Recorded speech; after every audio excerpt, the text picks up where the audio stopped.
Welcome to Toffee TV. It is the match reaction. Newcastle United 3, Everton 1, and our worst fears confirmed tonight with a shocking display at St James's Park.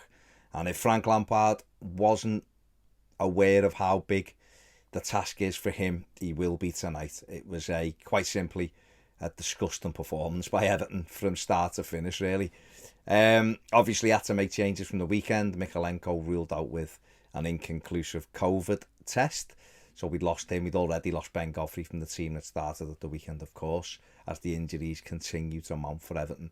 And so obviously Andros Townsend was asked to play left wing back, probably because he's the only left footer in the squad, and he to try and give us that little bit of balance. Yerry Mina came into the starting 11, and Dele and Donny van der Beek, El Ghazi were all on the bench for the Blues tonight. And the game started, and I'll be honest, within a couple of minutes, I feared the worst. Newcastle was sharper, but Everton's passing was atrocious. Allen and Gomez, as good as they were at the weekend against Brentford, they were terrible tonight, the pair of them. Couldn't pass water. It was pathetic seeing the pair of them struggle so much just to create a bit of space and play a 5-yard ball. It was dreadful. And there was just nothing there, and it was so frustrating. To be honest, it was an awful game of football all night. It really was. Full credit to Newcastle overall. They battled and wanted it and deserved the win, but it was a terrible game of footy. But that first 20-25 minutes was abysmal. Everton lost Amari Gray.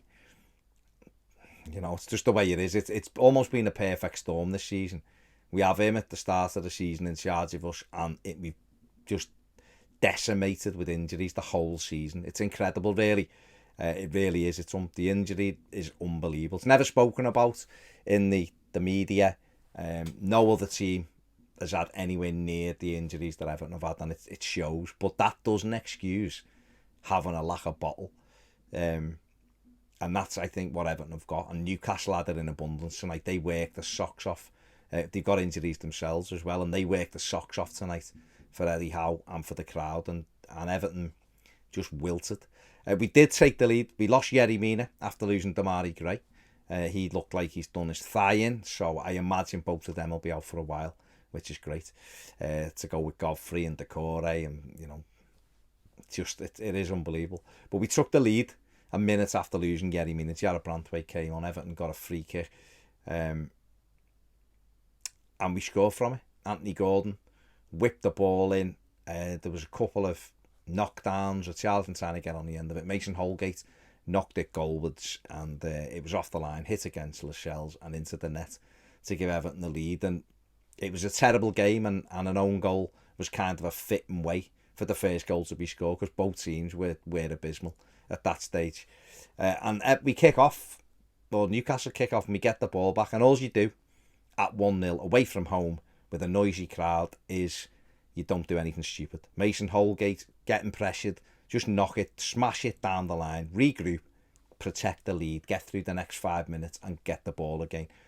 And he doesn't. He turns, he messes with it, he comes inside, he hits a loose ball. Andre Gomez lets it run across his body, he's too slow to react. Newcastle forced the issue, get themselves a corner. Corner comes in, Everton don't defend it properly. Obviously no Mina there now. It's crashed against the bar, hits Holgate, and it's 1-1. And it was befitting of the game. It was a terrible game. Two awful sides at that stage. 1-1, 2 own goals. It summed it up. Newcastle then had a little spell for 5 or 10 minutes before half-time, and they were the better side. We went in at half-time. Obviously, we'd had Branthwaite, Dele had come on as well. And you were hoping that Everton had come out for the second half and get on the ball and start trying to pull Newcastle around. But we just didn't get to grips with it. You're hoping that the players have grown into the game, and Allen and Gomez continuing to give the ball away under no pressure at times. Just misplaced passes going back, and Newcastle just worked us, And we've said, Frank Lampard said, we're going to play out from the back. We're going to try slick passing.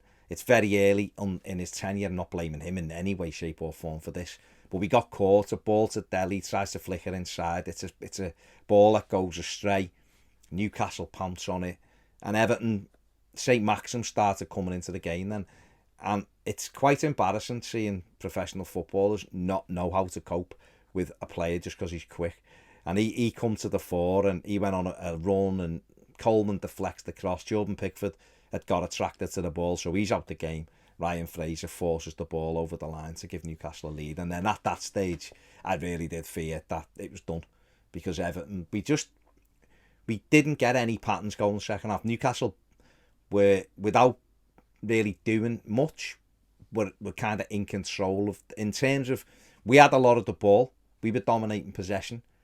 But they were just sharper than us and they closed the lanes down and we were all right up until the final third and then they just shut us down. So they done really well at that stage and, they end up going and getting a third goal.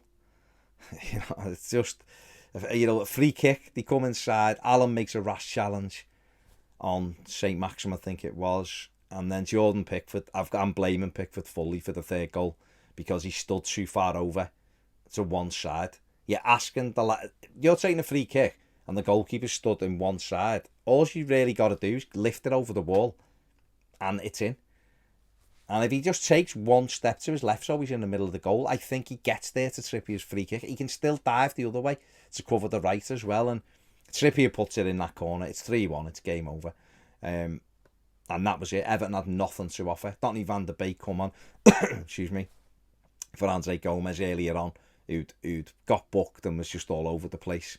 And he showed some nice touches and got on the ball, moved the ball around. But Newcastle were under no real pressure whatsoever in that second half. And that'll please Eddie Howe. And it should terrify Frank Lampard because we didn't know how to break down a team that, let's be honest, are very average.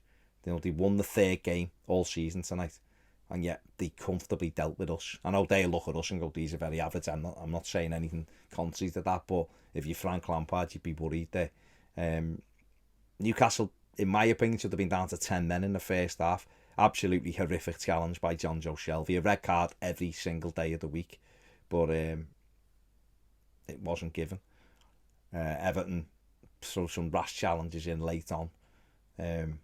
Nothing anywhere near the extent of Shelby's, but that's just the way it is. Listen, Newcastle fully deserved the 3 points. Their crowd were brilliant and helped them, and Everton wilted under that pressure. And they've wilted all season, so they've got to. I don't know if Frank Lampard can give them bollocks to battle and scrap for things. I don't know. I honestly don't know. I don't know whether there's enough characters in there who can battle and scrap for things. There's good footballers.